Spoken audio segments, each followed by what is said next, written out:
चढ़ई गिरी पर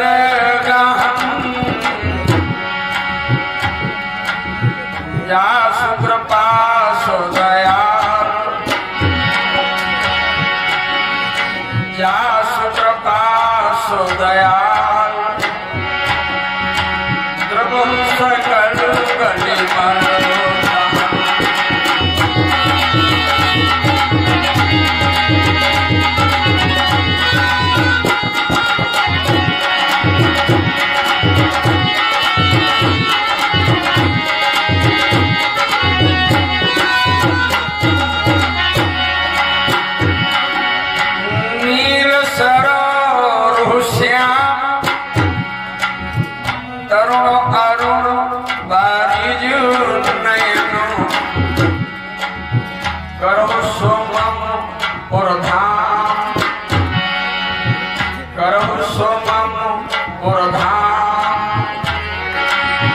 सदा क्षीर सागर सयन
सुसरी मंदाकिनी के परम पावन तट पर विराजमान श्री सुखदेव जी महाराज के द्वारा महाराज परीक्षित भागवत की दिव्य कथा श्रवण कर रहे हैं। भगवान की कथा क्या है? तुलसीदास जी ने रामचरितमानस में लिखा है,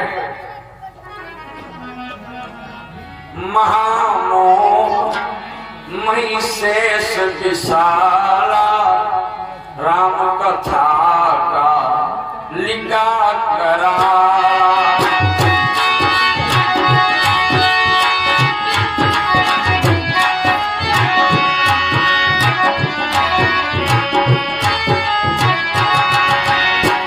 महामोह मही शेष विशाला राम कथा का लिखा करा।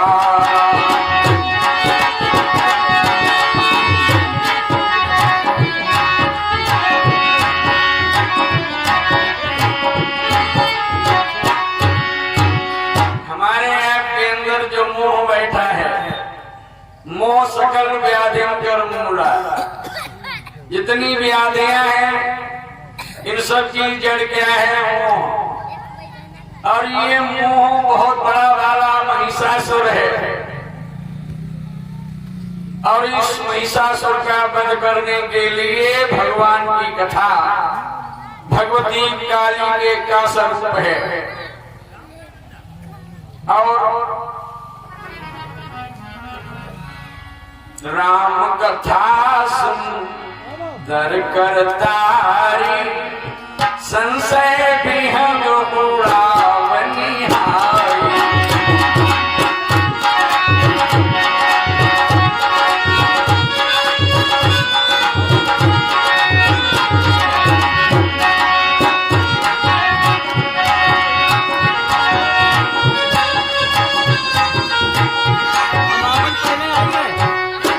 इतनी सुंदर हाथों की ताली है भगवान की कथा, जिसको बजाने से संशय रूपी पक्षी भाग जाता है। तुलसीदास जी ने एक बड़ी बढ़िया बात, राम कथा किरण समाना संत चकोर करही जे पाना।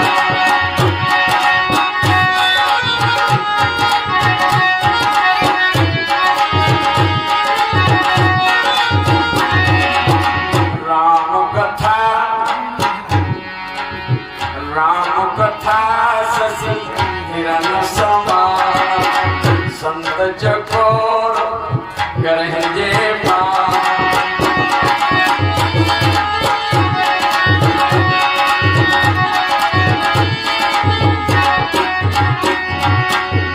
चंद्रमा के किरणों के समान भगवान की दिव्य कथा।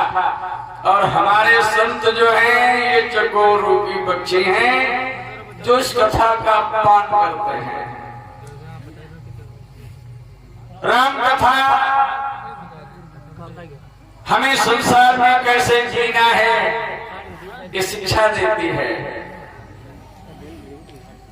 आज हमने दिन में वादा किया था कि भाई महाभारत सुनाएंगे।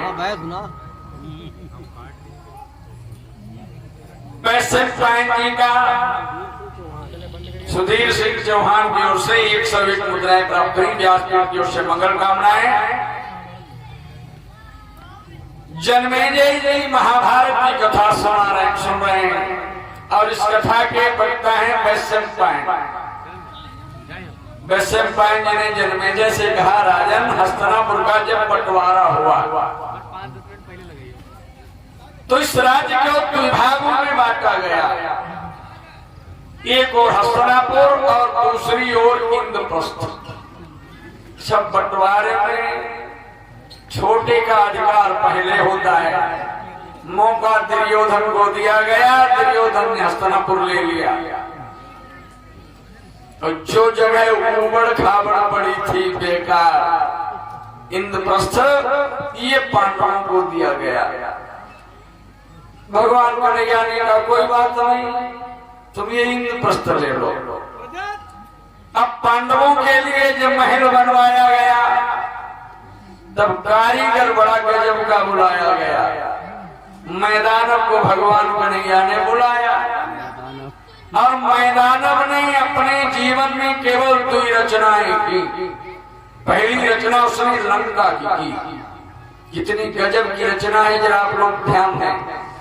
संपाति ने समुद्र के तट पर सभी पांडवों से बात कही थी, सीता अशोक वन में लंका में है। हमें यहाँ से किशोरी जी दिखाई दे रही है। गीत की अपार दृष्टि होती है। आप लोग में से जो कोई 100 योजन समुद्र पार करेगा किशोरी जी के दर्शन उसे मिलेंगे। और जब हनुमान जी लंका को गए, ये रात भर अशोक वन ढूंढते रहे। इन्हें लंका में कहीं अशोक वन ढूंढे नहीं मिला। तो सीधा जी लिख रहे हैं, मंदिर मंदिर प्रतिकर शोधा देखे जहाँ तहाँ अगित योधा।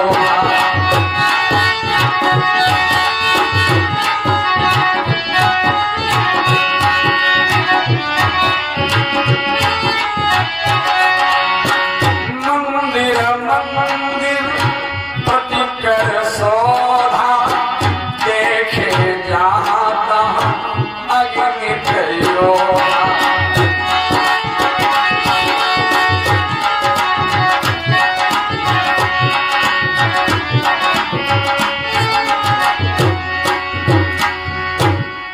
हर घर में गए, भेंट हुई अगणित योद्धाओं से। सोचा चलो रावण का भी वहां देख लें। गए दशानन मंदिर माही, रावण के महल में गए। 50 मुद्राएं रेशमा की ओर से प्राप्त हुई, व्यासपीठ की ओर से मंगल कामनाएं, और 101 मुद्राएं सूर्य की ओर से प्राप्त हुई, व्यासपीठ की ओर से बहुत बहुत कामनाएं। मुरली वृंदावन बिहारी लाल की। गयो दशानन मंदिर माही, अति विचित्र कही जात सोना।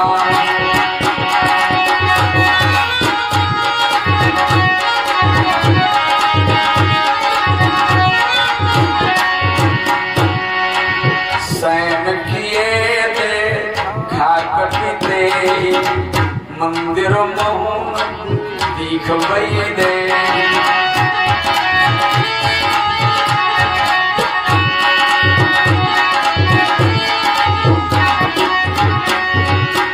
तुलसीदास जी को उपमाई ढूंढे नहीं मिली, अति विचित्र कहिया तो सुनाई, वाणी का विषय ही नहीं है। ऐसी गजब की रचना। श्रीलंका में चैतन्य प्रसाद स्तंभ है, जिसको छूने से नारियां गर्भवती होती हैं। राम रावण का जब युद्ध चल रहा था, राम जी ने विभीषण पर पूछा कि हमारे वहां लाखों की संख्या में रोज राक्षसों का निदान करते हैं, और ये बढ़ चढ़ के सेना जाने कहां से आ रही है, कोई देश मदद तो नहीं दे रहा। विभीषण ने कहा प्रभु आप जीवन भर युद्ध करें, लंका में वीर कम नहीं होंगे का। क्यों? विभीषण ने कहा हमारे यहाँ लंका में चैतन्य प्रसाद स्तंभ है, जिसको छूने से नारियां गर्भवती होती हैं, और दोबारा छुए तो बच्चा पैदा होता है, और बच्चे को अगर छुआ दिया जाए तो युद्ध कला में निपुण हो जाता है। आप यहाँ युद्ध कर रहे हैं, वहां वीर बनाए जा रहे हैं। सारे जीवन युद्ध करें। हनुमान जी को भेजा गया, भैया ये चैतन्य प्रसाद स्तंभ तोड़ के आओ, विजय नहीं मिलेगी। हनुमान जी गदा लेकर गए और चैतन्य प्रसाद स्तंभ का भंजन किया। ऐसी विचित्र रचना लंका की है, और उसी कारीगर ने इंद्रप्रस्थ बनाया। रचना कितनी गजब की है। जल का दिखलाता थल बनकर, थल सुंदर जल दिखलाता था।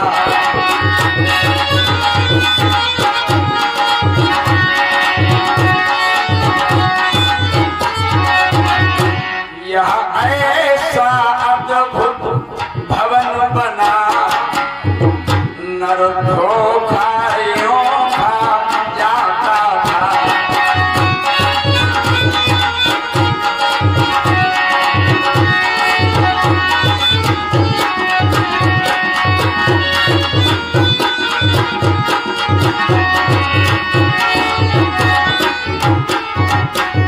जल की जगह पर थल, और थल की जगह पर जल।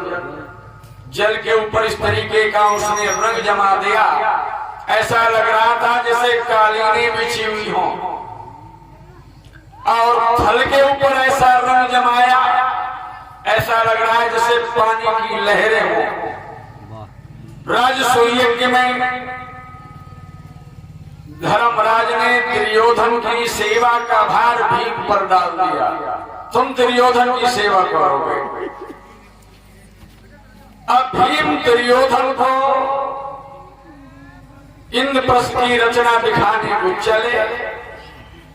भीम ने दुर्योधन पर कहा भैया जो ये दाहिनी रास्ता तुम देख रहे हो इस पर मत आना, जल भरा है। दुर्योधन ने सामने नजर डाली, अरे हमें पागल बना रहा है, ये हमें जल की रास्ता बता रहा है। बहुरिस को भी चलो नर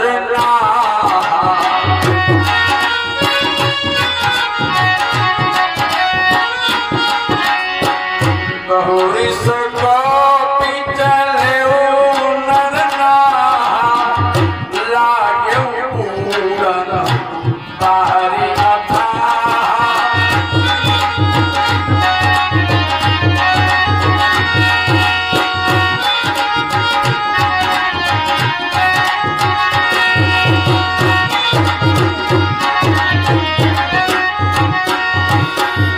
दुर्योधन ने भीम की बात नहीं मानी, जैसे ही आगे कदम रखा जल में डूब गया। भीम ने झट उसे निकाला, नवीन वस्त्र पहनाए और कहा भैया जब स्नान करना चाहते थे तो हमें क्यों नहीं बताया। अब ये बहुत गुस्से में हुआ। अच्छा इसकी गलती भी नहीं, भीम की बात इसने क्यों नहीं मानी। इसकी आंखों पर जो चश्मा लगा है उसमें शीशा कपट के हैं, इसे हर व्यक्ति कपटी दिखाई दे रहा है। तो सीता जी ने रामायण में चौपाई लिखी है,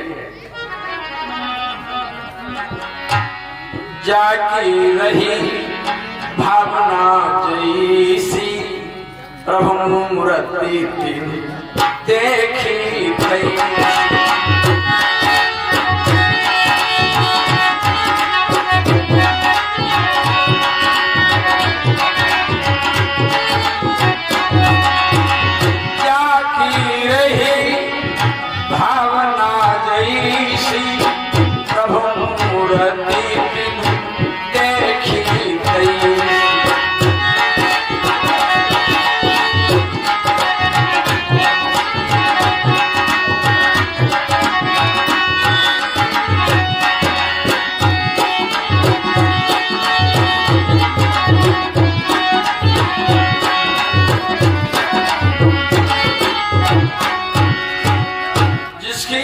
पर जैसा चश्मा होता है उसे वैसा ही दिखाई देता है।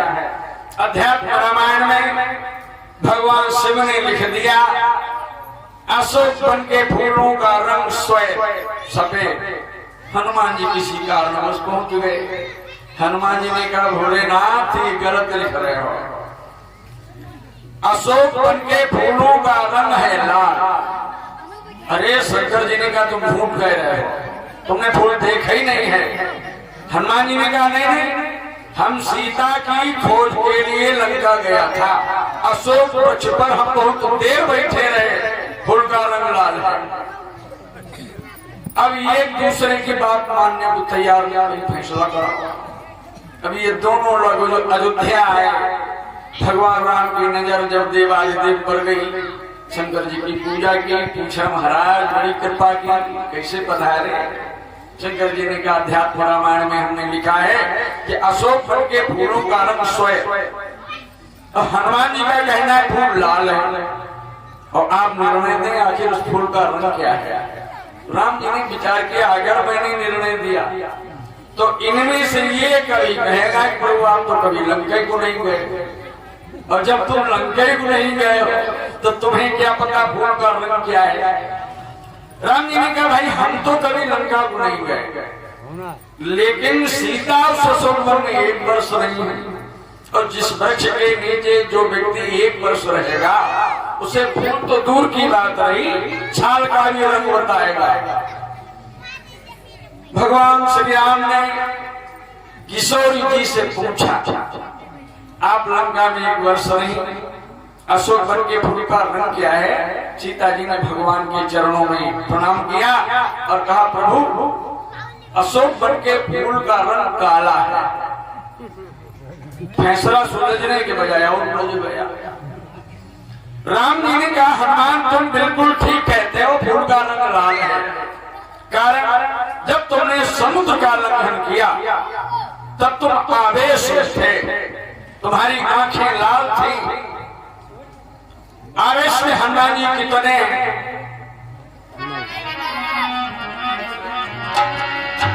सिंहनाग करी बारहि बारा लीलौना जलन दिखारा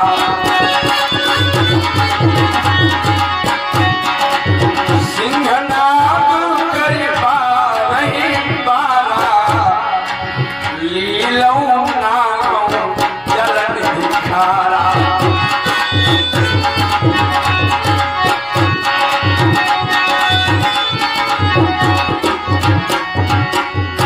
आवेश में बोल रहे थे जामवंत जी बताओ इस समुद्र को लांघना है या निकलना है, कहो तुम से निकल ही जाए।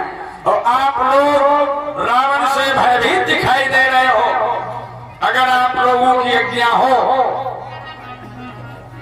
सही तो सहाय रावण ही मारी मानो यहाँ तो ढूंढ उपाय।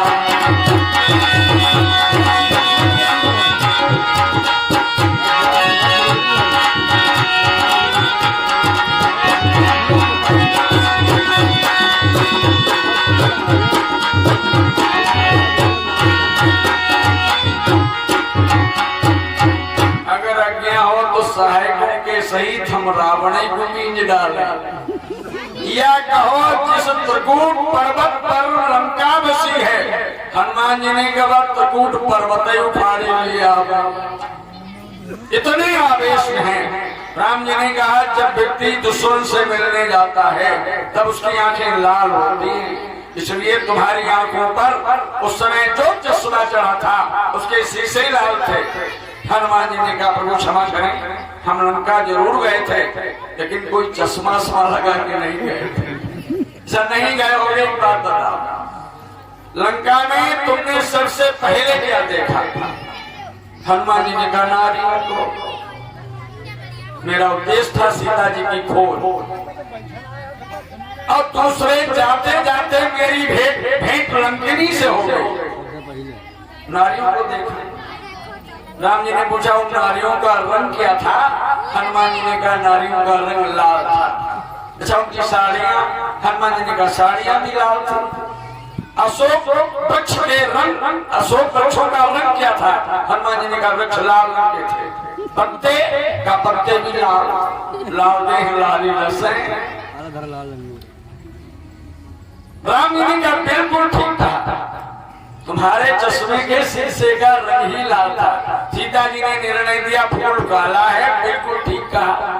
पत्नी को पति के बिना चारों तरफ अंधेरा दिखाई देता है, और अंधेरे का रंग क्या होता है? काला। सीता के आंखों पर जो चश्मा उन दिनों लंका में था उसके शीशे काले थे। भगवान शिव सत्य लिख रहे हैं, इन्होंने सतोगुण रूप से फूल देखा है, इसलिए उस वन के फूल का रंग सफेद है। दुर्योधन के जो चश्मा लगा है कपट का, इसलिए उसने भीम की बात नहीं मानी और आगे बढ़ा। इस भांति सुयोधन को लेकर दूसरा भाग जब दिखलाया,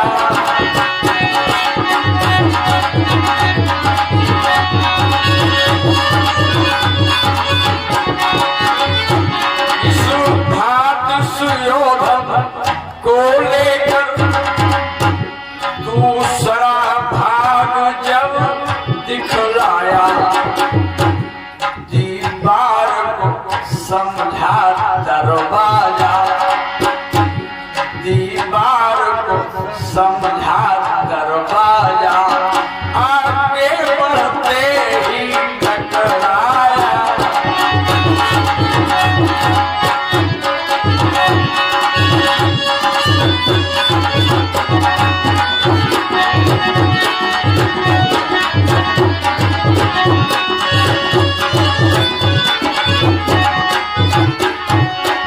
दूसरा भाग जब भीम ने दिखाया सज्जनों वहां पर थी तो दीवार, और दुर्योधन समझा दरवाजा है, और दरवाजे के कपाट भी खुले हैं, किवाड़े भी खुले हैं।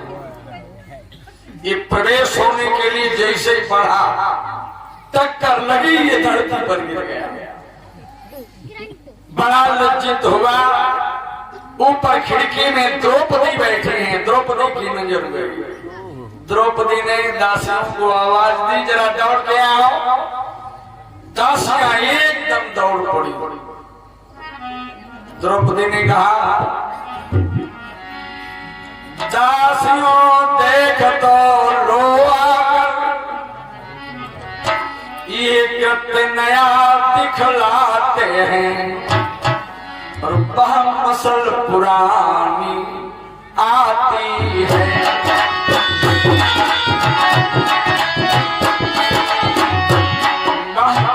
मसल पुरानी आती है, अंधों के अंधे होते हैं।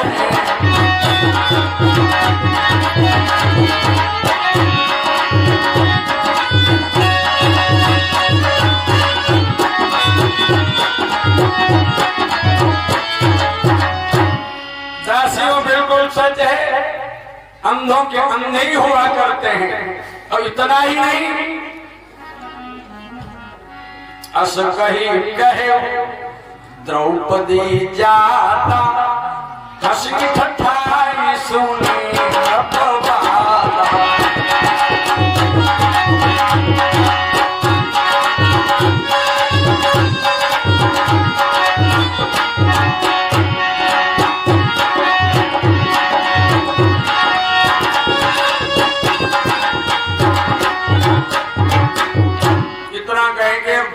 हंसी। दुर्योधन के कान में आवाज आई, दुर्योधन के नेत्र लाल हो गए। हमारा इस तरह अपमान, और याद रखना, इस अपमान का बदला यदि भरी सभा में न लिया तो हमारा भी नाम दुर्योधन नहीं है। अरे भीम ने कभी क्यों नाराज हो रहे। द्रौपदी ने हंसी में कह दिया। दुर्योधन ने कहा, इसने अगर मेरे लिए कहा होता तो हम मान लेते, इसने तो मेरे बाप को भी नहीं छोड़ा, अंधों के अंधे, क्या जरूरत थी कहने। बकता झकता दुर्योधन राजसू यज्ञ में गया।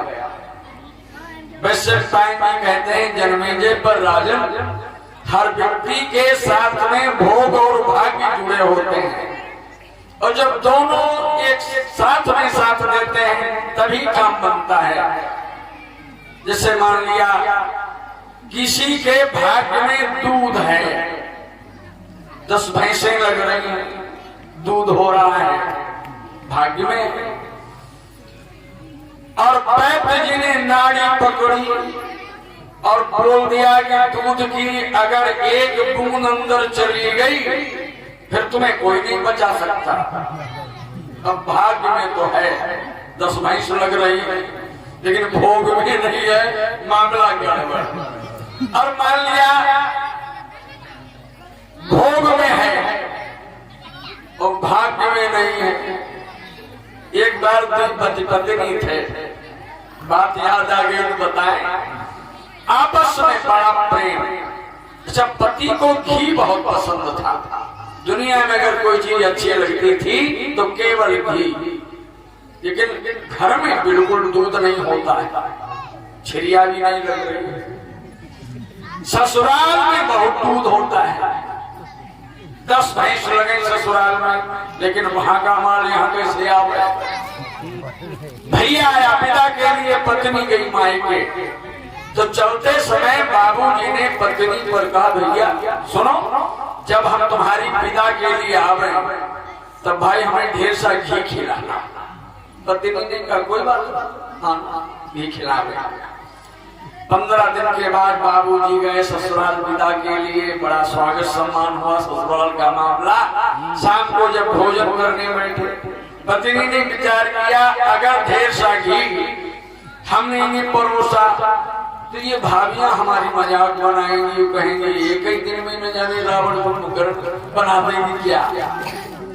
पत्नी बड़ी चतुर है, उसने थाली में ढेर सा घी परोसा, जमा हुआ घी ढेर परोस दिया, ऊपर से ठंडे चावल हल्के से लगाए ताकि कोई जाने नहीं। दाल सब्जी रोटी आदि सब परोसकर और पति के सामने थाल बढ़ाया।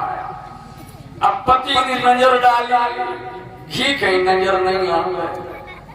अब ससुराल का मामला बेचारा मांगे तो कैसे मांगे, तो उसने सोचा कोई ऐसा कोट बड़ ढूंढा जाए कि मेरी बात को मेरी पत्नी समझे और कोई न जान पावे। पति बोला, जानो तो मानो, अगर हमारी बात याद हो तो भागी डालो, जानो तो मानो। पत्नी बड़ी चतुर थी, उसने कहा सानो तो जानो, पता चल जाएगा कि है या नहीं। भगवत प्रेमियों, भोग और भाग्य प्राणी के साथ में होते हैं। दुर्योधन जब राजसूय के लिए गया तो भगवान के कहने पर धर्मराज ने उसे कोषाध्यक्ष बना दिया, कोष का अध्यक्ष। और जब ये कोषाध्यक्ष बना था, कोषाध्यक्ष सुयोधन ही जो एक चार लुटाता था।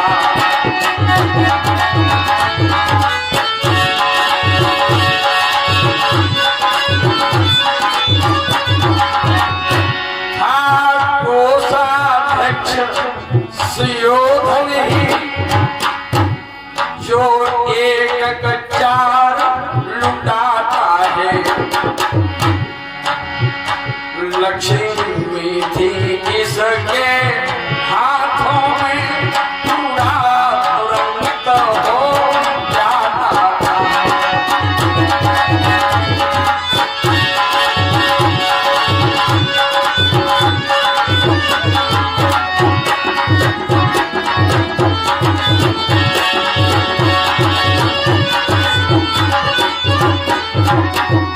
अब 1 रुपए की जगह पर ये 4 रुपया खर्च करता है ताकि धर्मराज का अपमान हो जाए।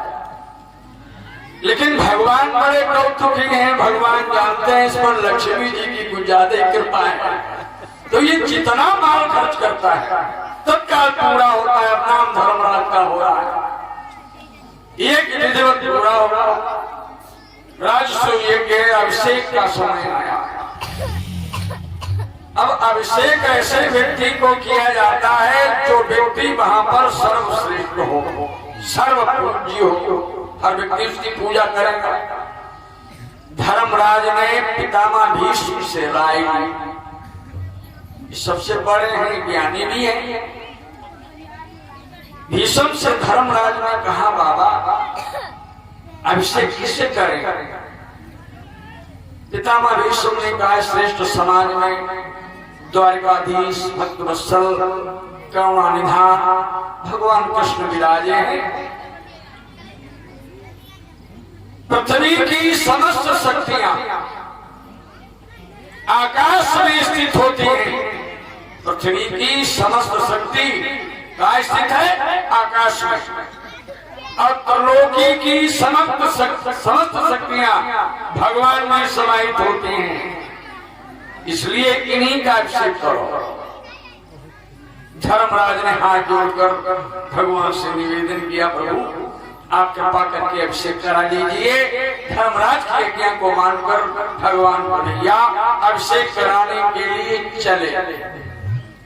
अब उस समाज में एक पापी बैठा है, शिशुपाल खड़ा हो गया। शिशुपाल ने कहा, धर्मराज तुम्हें धर्म की मूर्ति मान रहे थे, लेकिन आज पता चला तुम मूर्ख हो और अज्ञानी भी हो, ऐसे थल पर तुम मेरा अपमान कर रहे हो। धर्मराज ने कहा, क्या बात है? शिशुपाल ने कहा, ये नाचने गाने वाले का अभिषेक कर रहे हो और पूछ रहे क्या बात है? धर्मराज ने कहा, शिशुपाल तुम जानते नहीं हो ये नारायण है। शिशुपाल ने कहा, केवल ये मूर्खों का ख्याल है, ब्रज वाला गोपाल कभी ईश्वर हो ही नहीं सकता। जरा सोचो, जीवन भर छाछ मांग करके जिसने निज प्राप्ति कमाई है,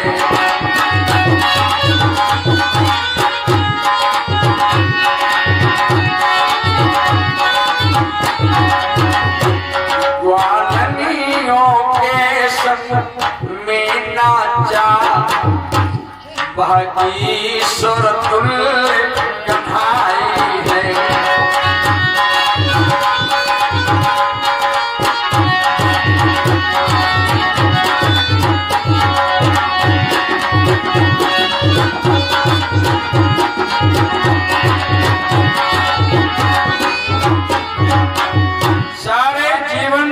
दही की भीख मांगी, ग्वालियों के संग में नाचता रहा और आप लोगों ने उसे ईश्वर बना दिया।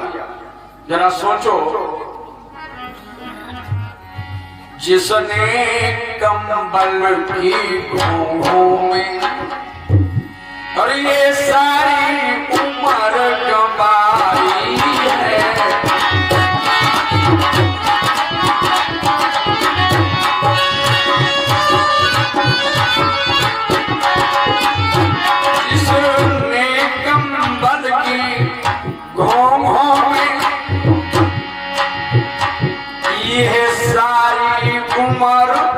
कमाई है। ना राजा है ना छत्रपति, ना राजा है ना छत्रपति, बाकी सुर तुल्य कन्हाई है।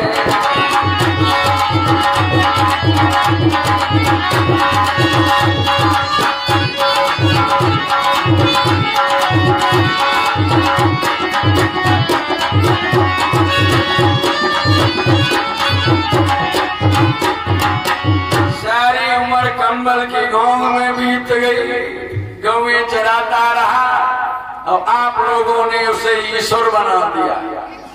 अगर लौकिक नाते से भी देखा जाए, ये अर्जुन का साला है, अब तुम लोगों ने इसे भगवान बना दिया। अर्जुन ने कहा, शिषपाल अपना काम समझकर शांत हो जाओ। शिषपाल ने कहा, भैया शांत कैसे हो जाए, हम आप लोगों को बुद्धिमान मानते, लेकिन कब, जैसे आवश्यकता अगर बढ़ेगी थी तो पूज्य पितामह तटही थे, और यदि गुरु का पूजन होना था तो द्रोण धनुर्धर घटे थे।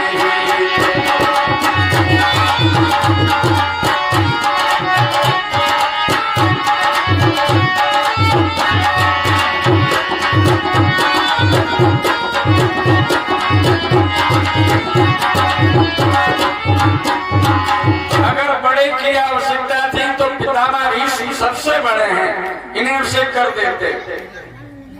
गुरु द्रोणाचार्य यहाँ बैठे हैं, ब्राह्मण भी हैं और दोनों पक्षों के गुरु भी हैं, आप इनका अभिषेक कर देते। और सीधा यदि व्यक्ति चाहते थे तो वसुदेव को यहाँ बिठाना था।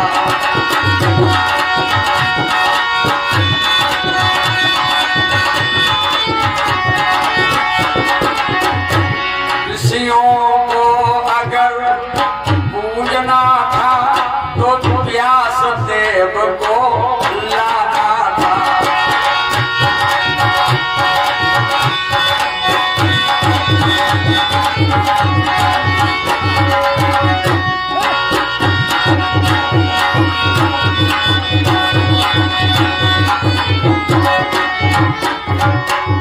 वसुदेव से ज्यादा सीधा कोई व्यक्ति नहीं, जिसके 8 पुत्र मारे गए हो और जिसने कुछ कहा भी नहीं, इससे सीधा और कौन हो सकता है। उनका अभिषेक कर देते। ऋषियों की अगर जरूरत थी तो भगवान व्यास को अभिषेक कर देते। अब तुम इसे नाचने गाने वाले को अभिषेक कर रहे हो, तुम्हें पता नहीं है कन्हैया कितना मूर्ख है।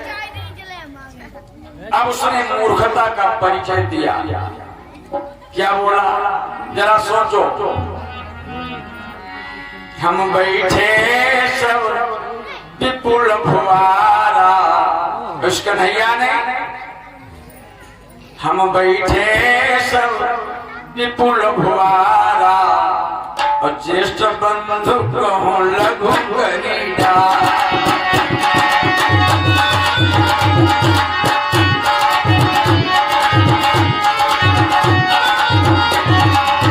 हम बैठे सब विपुल भुआरा ज्येष्ठ बंधु कहूँ लघु करीडा।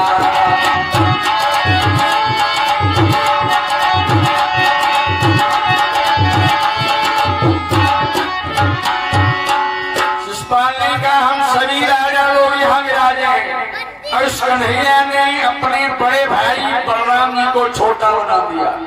अगर ये बुद्धिमान होता तो बलराम जी से कहता भैया तुम बड़े हो, तुम ही अभिषेक करा लो, लेकिन ये मूर्ख है। और क्या बोला, बड़ा आश्चर्य जिजन के आगे पाई अहीर पूजा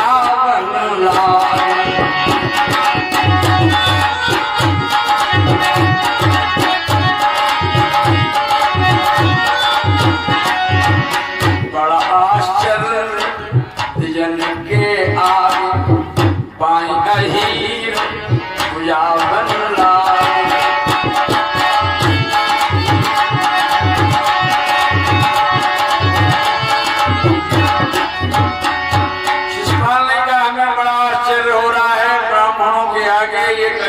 छोरा पैर धुलाने के लिए जा रहा है। अब आप लोग विचार ही नहीं कर रहे हो, ग्वाल वंश है जाति को नीचा, वंश ग्वाल गैया चराने वाला ग्वाला, और जातियों में ये नीच है। ग्वाल वंश है जाति को नीचा, आई परो राजन के बीचा, राजाओं के बीच में आके बैठ गया। तो कहा शिशुपाल पुकार पुकारा, यहू अहीरु है बहुत गंवारा।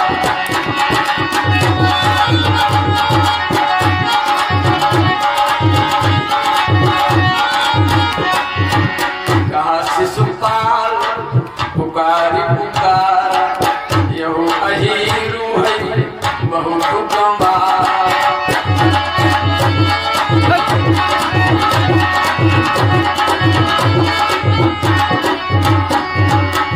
शिशुपाल कह रहा है ये बहुत गंवार है।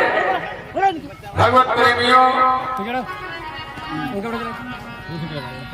ये नाना प्रकार की उल्टी सीधी भगवान के लिए कह रहा है।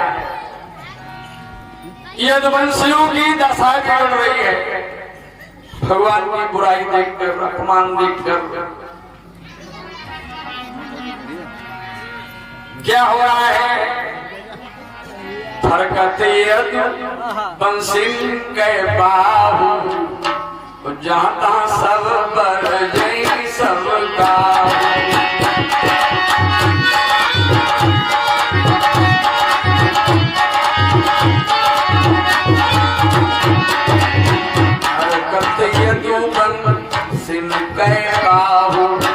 जहाँ तहाँ सब पर जय सबका।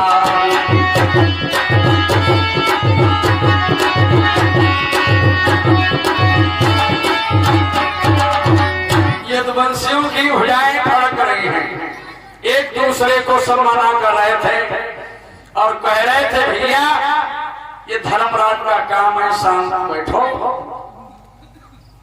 बोली वृंदावन बिहारी लाल की।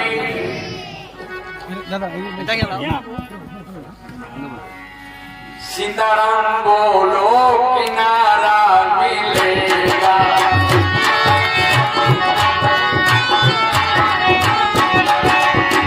सीताराम बोलो किनारा मिलेगा।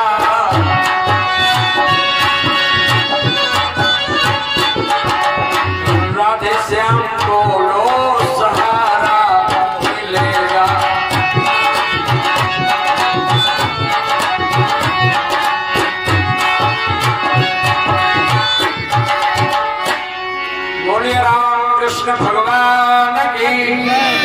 यदुवंशियों की भुजाएं फट रही थी, एक दूसरे को मना कर रहे थे भैया धर्मराज का काम है, शांत हो जाओ। लेकिन एक भीड़ बहुत मचला है। बलराम जी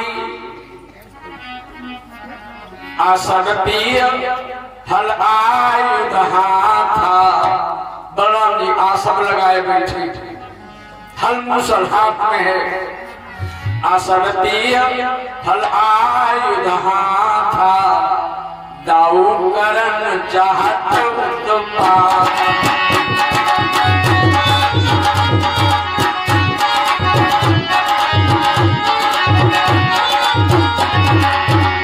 आसवतीय हल आयुध हाथा, दाऊ करन चाहत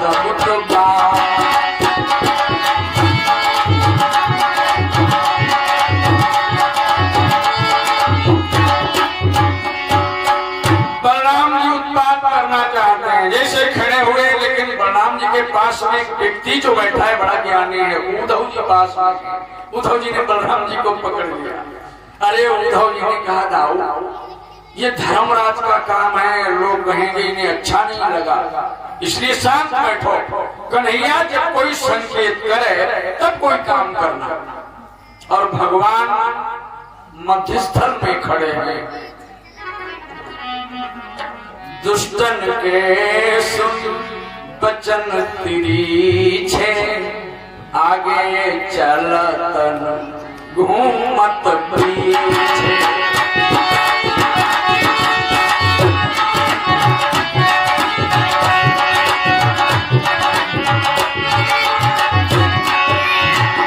दुष्टन के सुन बचन तिरीछे, आगे चलत घूमत पीछे।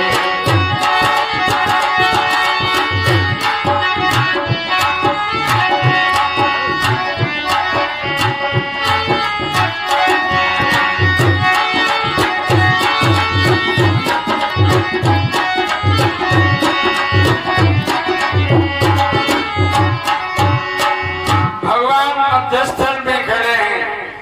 शिषपाल की वाणी को सुनकर भी आगे चलत न घूमत पीछे। भगवान पर क्या रहे हैं, उंगलियों के खंगने गिर रहे थे। गिनते जाते थे इधर ये गालियां तमाम, पूरी सत संख्या हुई कहा तभी घनश्याम।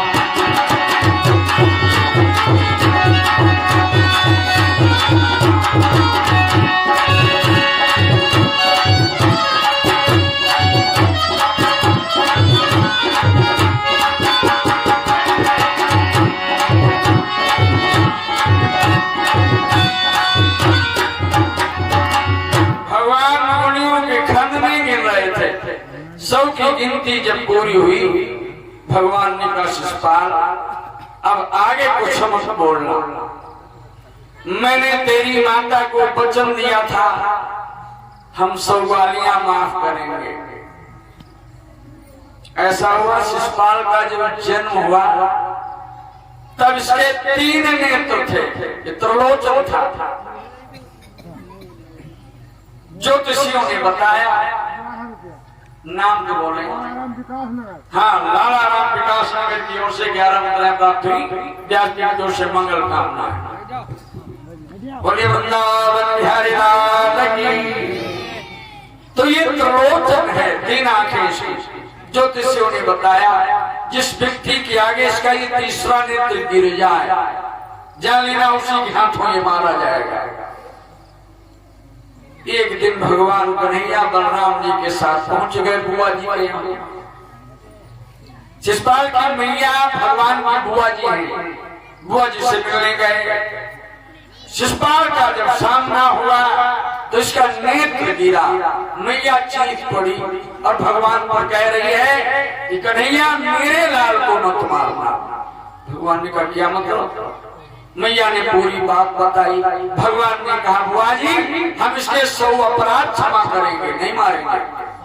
बुआ जी ने कहा सब बहुत होते हैं, सब अपराध कभी नहीं कर पाएगा।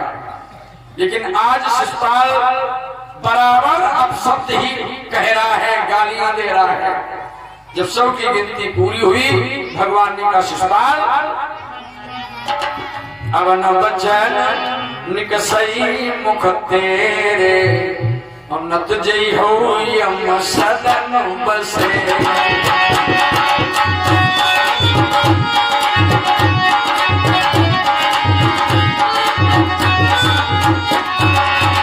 अब न बचन निकसई मुख तेरे, न तुझे हो यम सदन बसे।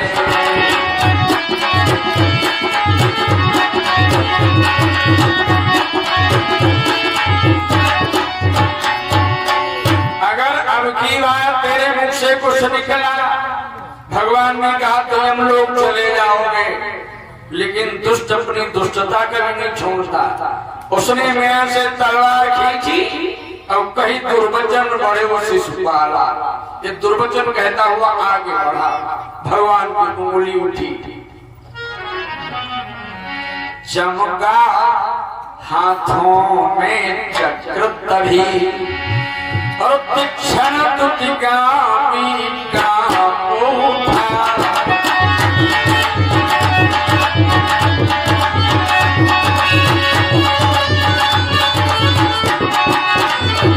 चमका हाथों में चक्र तभी, तीक्ष्ण तुतिगामी का उठा। छूटा उंगली से चक्र उधर, छूटा उंगली से चक्र उधर, कटकर पापी शरणागत उठा।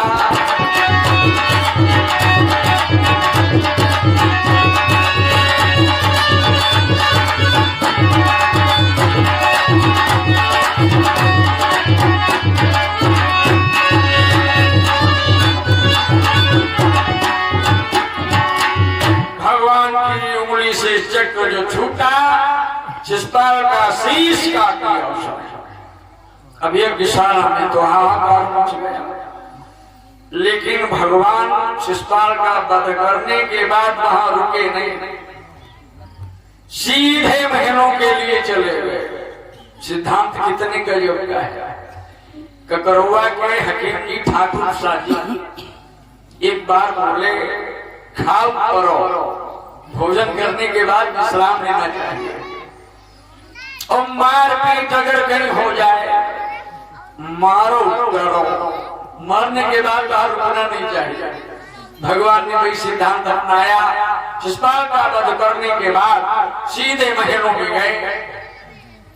सत्यभामा, जामवंती, रुक्मिणी आज पटरानियां बैठी हैं, और उन रानियों के बीच में भगवान की प्रिय बहन द्रौपदी विराजी है।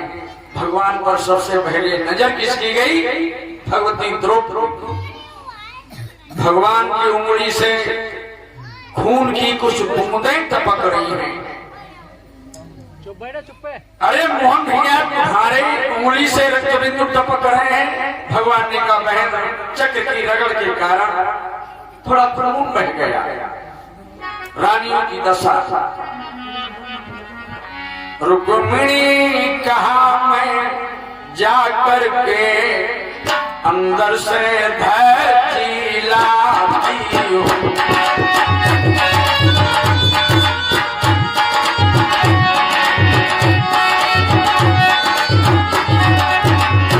रुक्मिणी कहा मैं जा करके अंदर से धैर्य लाती हूँ। भामा बोली तुम ठहरो, मैं कपड़ा लेकर आती हूँ।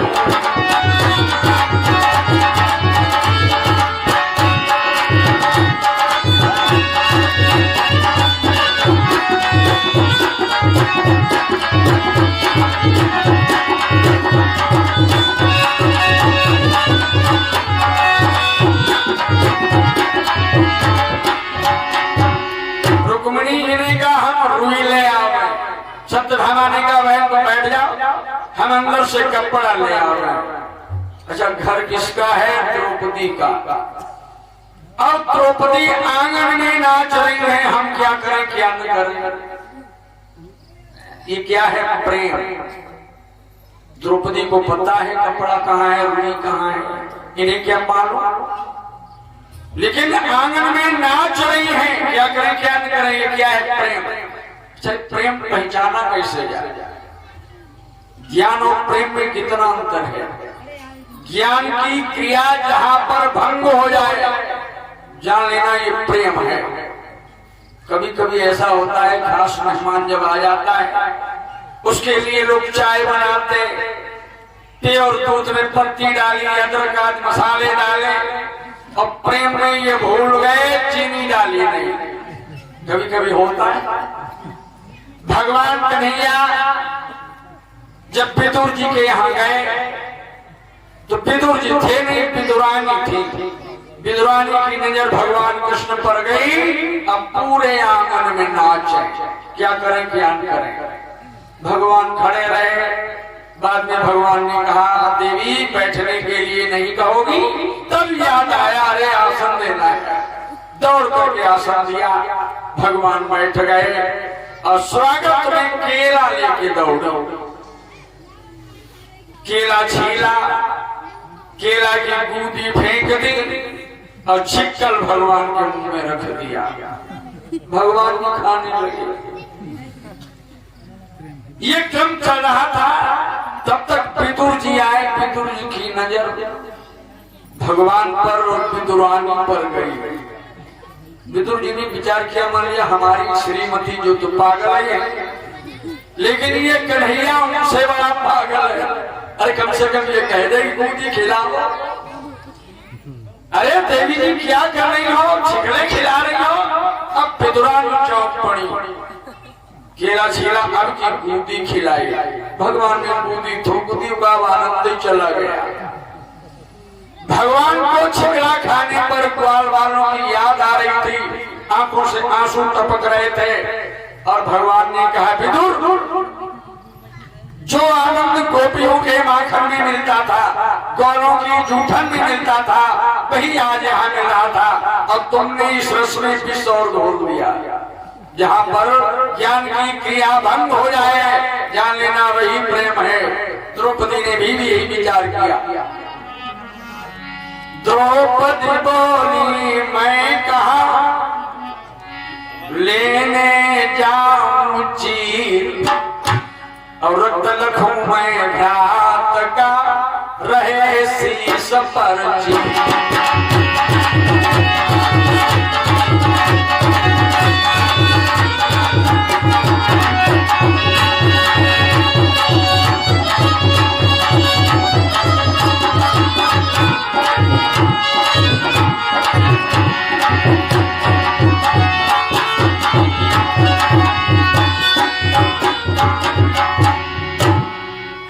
शीश पर साड़ी बनी रहे और अपने भैया का रक्त अपनी आंखों से देखें।